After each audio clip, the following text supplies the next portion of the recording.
We're going to take a look at making a backup of our photo drives here using a couple of different pieces of software.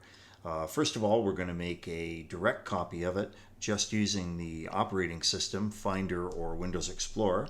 Then we're going to try FreeFileSync, and then we're going to look at ChronoSync.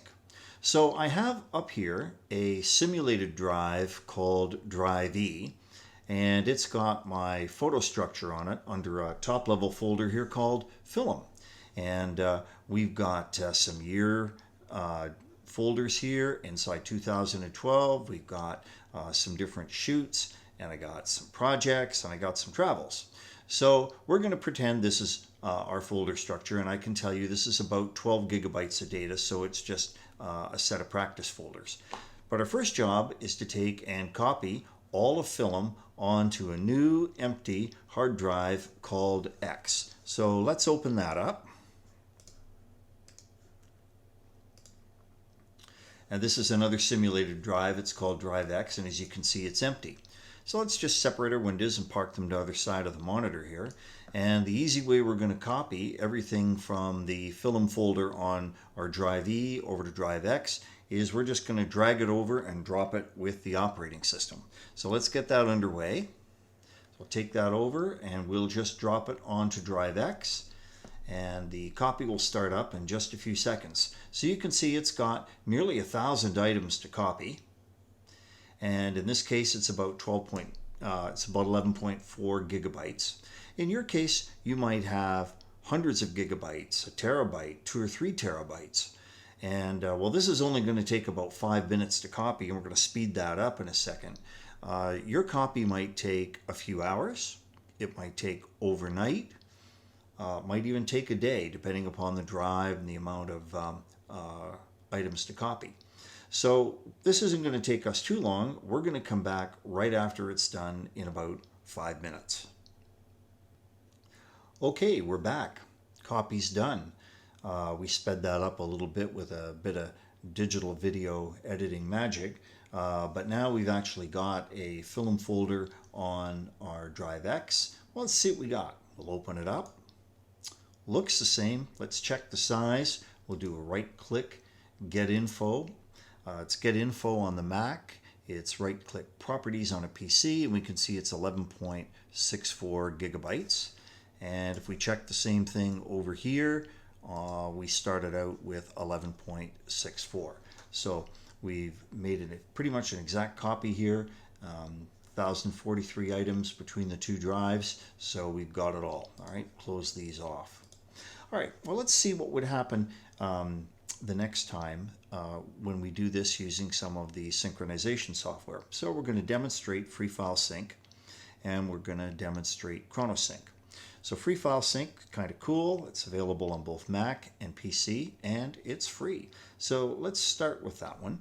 We're going to run FreeFileSync, and it opens a dialog here with a window on the left and a window on the right. And we could refer to this as the source window, and we can refer to this as the destination window. So let's grab our Film folder from Drive E, which is our master or our source folder. I'm just going to drop this right down here and let it go, and you can see it says we have volumes Drive E Film. So this represents our source drive. Grab the same thing from over here, and we have Drive X. The next thing that we're going to do, since we're making our X drive a duplicate, is we have to change the method of copying from synchronize two ways to mirror.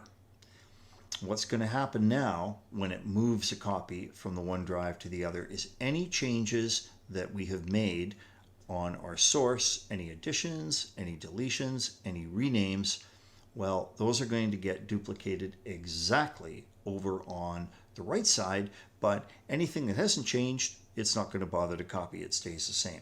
So if we run a comparison at this point, it compares the two folders and it finds nothing to do because we actually haven't changed anything. So let's go in and pretend on Drive E that we've done a whole bunch of work on Lightroom and we've made some changes here. Well, what might we have done? We could, first of all, delete, for example, a folder. Let's just delete movie clips. So that will have to get changed. And then let's add a couple of folders to this and pretend that we've done a new photo shoot. So I'll just copy a couple of folders in here. Going to have to create a new folder here. Let's create a folder called 2020.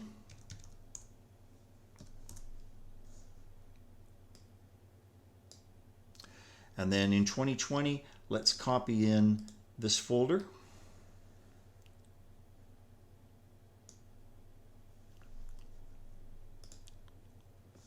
And let's copy in this folder.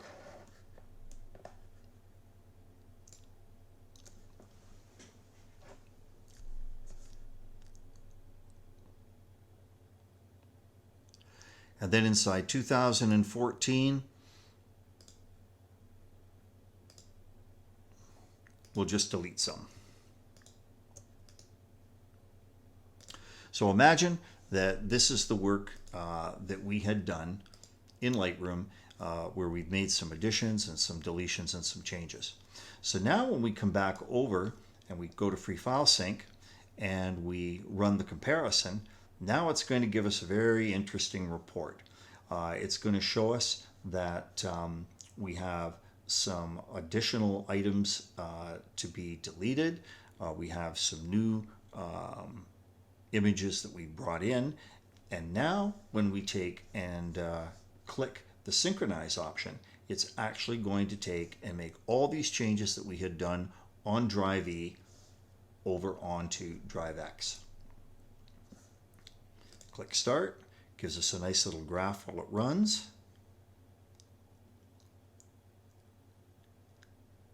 And there, it's done. If we did the comparison again, finds nothing to do.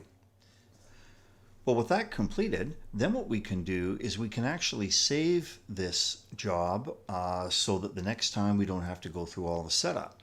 So we can go up here and we can save, file, save as, and then we can go over to our X drive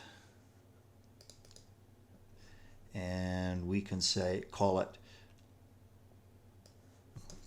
FreeFileSync drive E to X update. Save that, close this, and then if we look over here, our drive has our film folder on it and it has our task. So then the next time we need to run this task, we just double click on it and it will run the comparison for us automatically, find that it has nothing to do. So we'll make one more change over here. Let's just go ahead and delete all of this 2020 stuff on drive E. Run the command over on drive X again. It finds that all of those things need to be deleted. It's already set it up with a synchronize, so we run synchronize. And the two drives are equivalent again. We close, run it one more time, and the two drives are the same. Okay, let me go and reset drive E back to the way it was before we started, and I'll show you the same operation using ChronoSync. So I'll be back in a second. I've reset drive E and drive X back to the way they were before we kind of made some play around changes. So both these folders are identical again. So let's see the same operation with ChronoSync. So ChronoSync is available as ChronoSync Express from the Mac App Store for $25 US, and it's Mac only. So first of all, we go File, New, Synchronizer. And Synchronizer is what ChronoSync calls their synchronization tasks. It wants us to give it a name right at the beginning. I usually do this at the end, so I'll just click cancel out of here. Okay, we grab film and drag it into the left box. We grab film from drive X and put it into the right box. We change the operation to mirror so that we're making a duplicated copy from left to right. We synchronize any deletions. make sure that any deletions done on the left are done on the right, and we can set up a version history for any files that we replace. And this is handy because it will retain a version history for you on files like Photoshop files and things like that. Instead of compare, we run TrialSync, and TrialSync runs through, does the comparison, and of course it doesn't find anything to change because we'd reset everything. So let's go back again and make some crazy changes to drive E, just as if we'd been working on it. The first thing I guess we need to do is copy in the files from our latest photo shoot. So let's bring those in, and we have to create a folder here called 2020, and that's 2020, and we'll put that inside film. And then we'll go over here. We had 2 shoots from 2020 that we'll just drag over. We'll go into one of these folders and we'll just delete some files. We'll delete this movie clip file. And then let's just go ahead and change the name of a folder so we can see what that looks like.